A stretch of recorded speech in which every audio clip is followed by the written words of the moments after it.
We are the media, nous sommes les médias, disait dernièrement un grand patron d'industrie. Ce mois-ci dans Citizen Light, nos reporters citoyens vont réellement vous surprendre par la qualité des intervenants qu'ils ont choisis que par la pertinence des thématiques qui nous concernent tous. Au sommet, des guerres invisibles, alors que Radio France a interdit d'entendre toute personne qui se questionnerait sur le réchauffement climatique sur Citizen Light. Bien au contraire, on ouvre le débat, ce qui est le propre du journalisme, avec des scientifiques de haut vol, un professeur, un physicien, un polytechnicien, qui depuis 40 ans travaillent sur une question centrale. Comment mesure-t-on le réchauffement climatique? En a-t-on les preuves? Est-ce que le CO2 en est le responsable? Une émission de 90 minutes, aussi riche que passionnante, et qui vous donne un tout autre éclairage de la réalité. Akina, un petit mot sur cette émission, sur ces invités quand même plus qu'intéressants.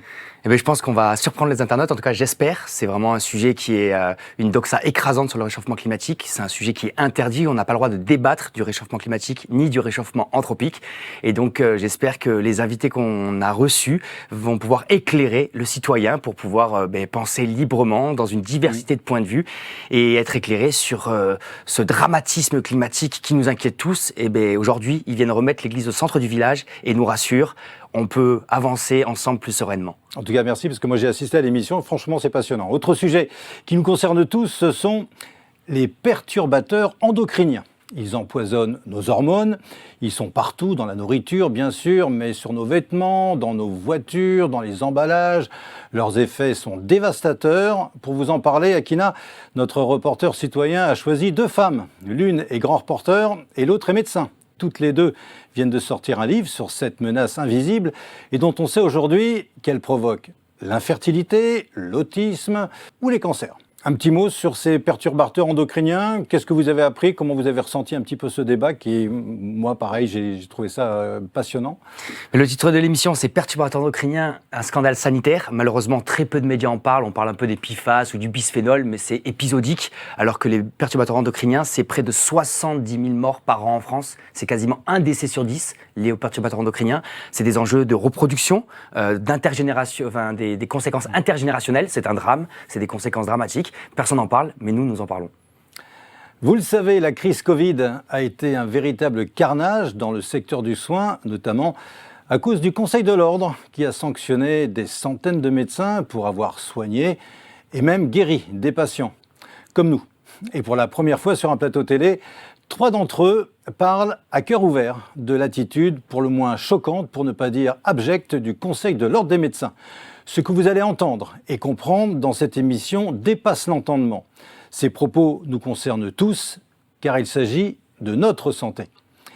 Et c'est notre liberté de choix thérapeutique qui est en jeu. Dans Les Bâtisseurs de l'ombre, David Pliquet et Michel Chanu n'en finissent pas de nous révéler les dessous des cartes d'une société faite de compromissions, de jeux de pouvoir et d'argent. Cette fois-ci, David et Michel vont s'intéresser à une grande fortune avec celle de Bernard Arnault, deuxième fortune mondiale. Là aussi, vous allez découvrir des relations très privilégiées de Monsieur Arnault avec des réseaux très puissants. Un mot, David, sur cette émission ? Avec plaisir. En fait, nous sommes dans une société qui nous rabat les oreilles avec l'entrepreneuriat. Vous savez, il faut être entrepreneur, il faut être même auto-entrepreneur. Et puis, on oublie et on néglige souvent que 97% des entreprises qui sont créées aujourd'hui vont être condamnées au tribunal de commerce. Et puis, dans cet univers, on a un personnage tout à fait extraordinaire. Il s'appelle Bernard Arnault. Et Bernard Arnault, il ne se contente pas de diriger une entreprise, il en dirige je ne sais combien. Et en plus, c'est l'une des plus grandes, sinon la plus grande fortune mondiale. Il est français, on devrait s'enorgueillir et manifestement, on a quelques doutes. Et nous, on a essayé de comprendre qui était ce personnage et on a assez vite compris qu'on ne devient pas la première fortune mondiale sans compromission. Et donc des compromissions avec le monde du pouvoir, évidemment. Quelles sont-elles? On va y répondre. Et puis des compromissions avec des mondes tout à fait particuliers, très sombres, très obscurs. Et on aura de grosses surprises et des grosses révélations. David, dans une autre émission, vous évoquez des intouchables. Est-ce que vous pouvez nous dire 2 mots sur votre invité ?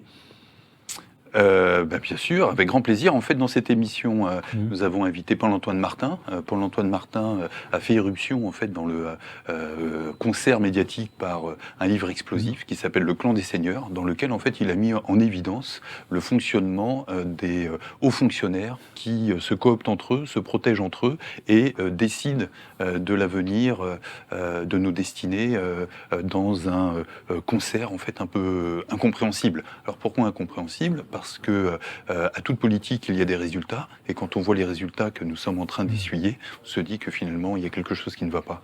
Et Paul-Antoine Martin nous a décrit le fonctionnement de ce qu'il appelle les grands corps et les raisons pour lesquelles on était arrivé dans une situation extrêmement délicate. Après être descendu dans les profondeurs des pouvoirs et des collusions, Citizen Light vous propose, comme chaque mois, de prendre un peu de hauteur avec l'émission Miracles et prophéties. Cette fois, notre reportrice citoyenne Laurence Camilleri nous embarque sur les traces de Marie-Madeleine, cette jeune femme débarquée en Provence avec son frère Lazare au début de notre ère.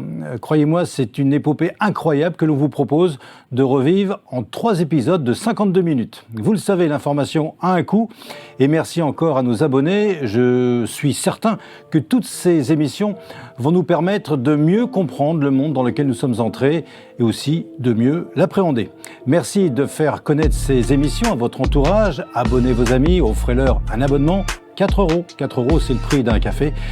Et pour nous, c'est le prix de notre indépendance. Merci. Salut.